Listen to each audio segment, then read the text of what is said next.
Example 5 is the square root of y squared minus 25 all over y cubed dy. So the first thing I need to do is identify what trig substitution I should make with the given.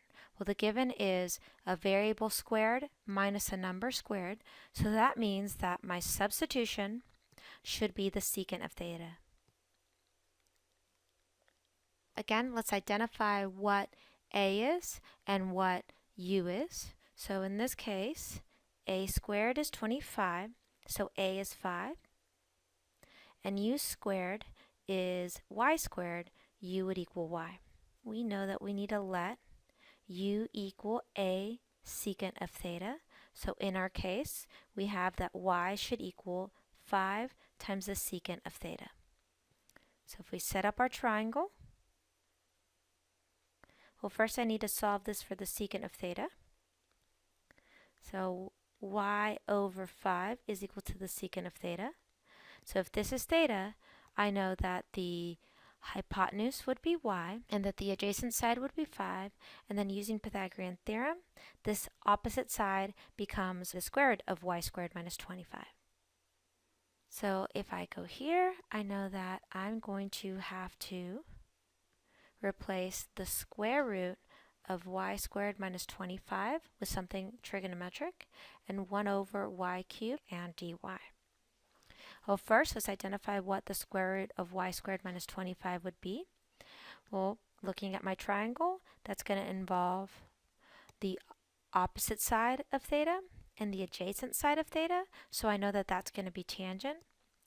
So that means that the tangent of theta would equal the square root of y squared minus 25 all over 5.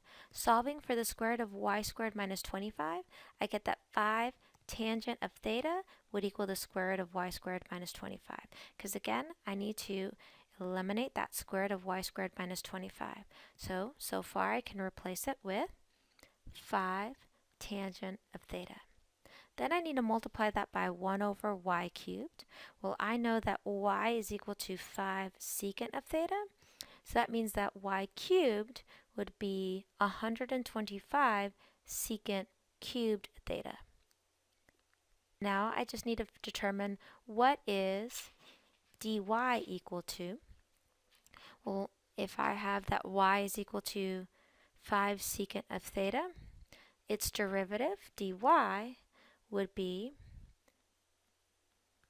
5 secant theta tangent theta d theta. So I write 5 secant theta tangent theta d theta. So now let's try to clean this up as best we can.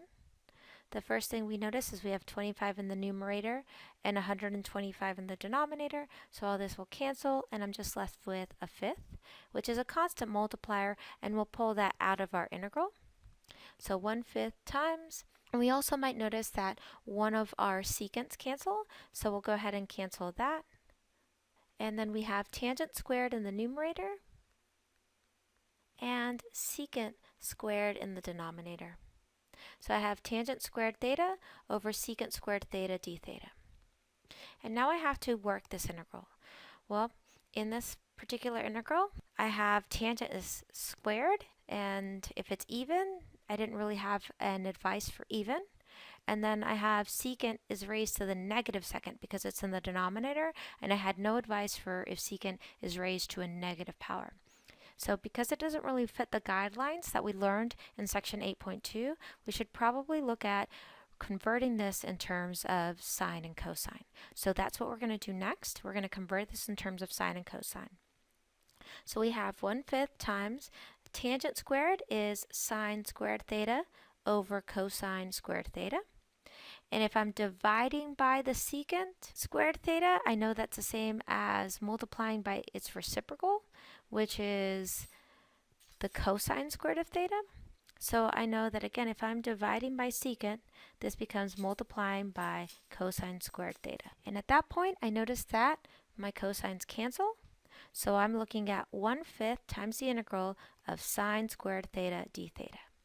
Well, this is sine, and it's raised to an even power, and it's all by itself, so it needs the double angle formula in order for us to work this out. So we write this as 1/5 times the integral of 1 minus the cosine of 2 theta all over 2 d theta. Well, this 2 in the denominator can be pulled out, so you're looking at 1/10 times the integral of 1 minus cosine of 2 theta d theta. Well, that's something that I can integrate, so that becomes theta minus the sine of 2 theta all over 2 plus c. Well, just like last time, if I have the sine of 2 theta, I need to convert that into something where theta is not being multiplied by 2 because I need something that I can use my triangle to identify what all the values are. And we know that the sine of 2 theta is equal to twice the sine of theta times the cosine of theta. Making that replacement, I have 1/10 times theta minus twice sine theta cosine theta all over 2 plus c. Well, my 2's will cancel, and then if I replace my original variables back in,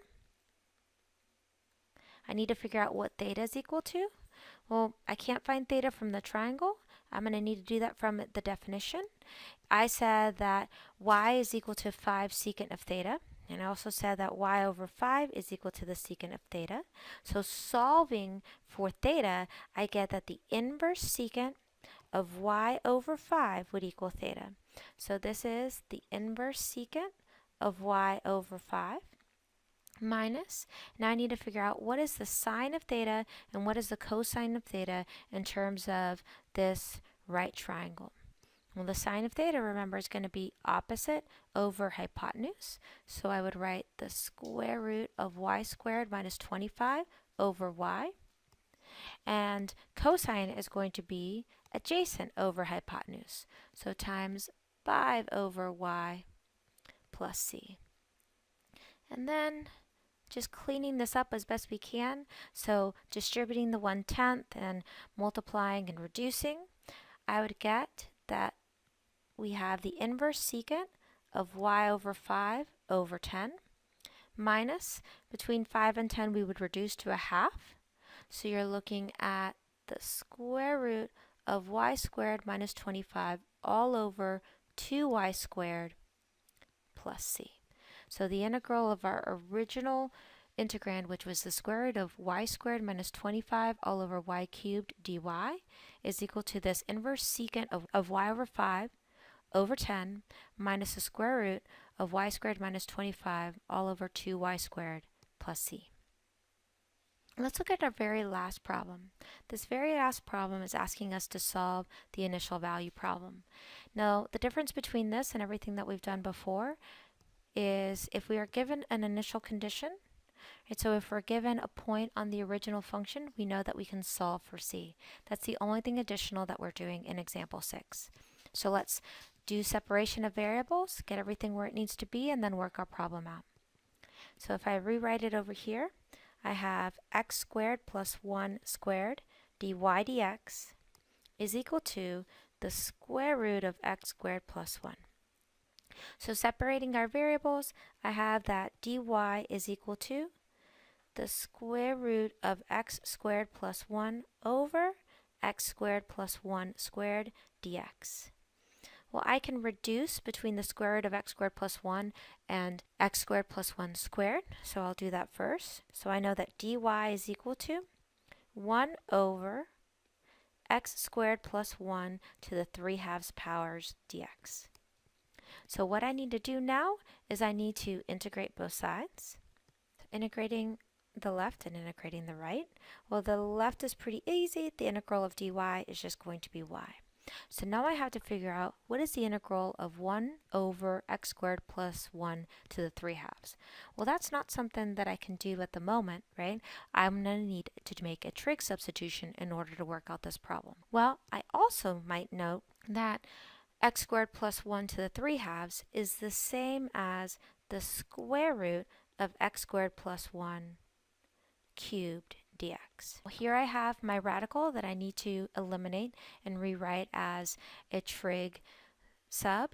So I have to determine what the given is, and the given is variable squared plus constant squared, so I know that my sub is going to be tangent.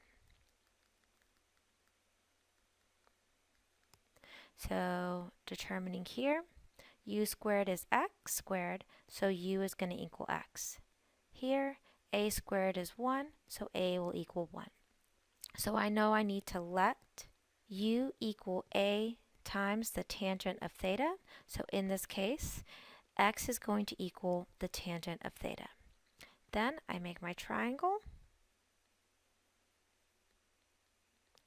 And I know that if this is theta and the tangent of theta is equal to x, the opposite side is x, adjacent side would be 1, and using Pythagorean theorem I can get that the hypotenuse is the square root of x squared plus 1. Going back to our problem here, I know that I need to replace that square root of x squared plus 1, and I also need to replace dx.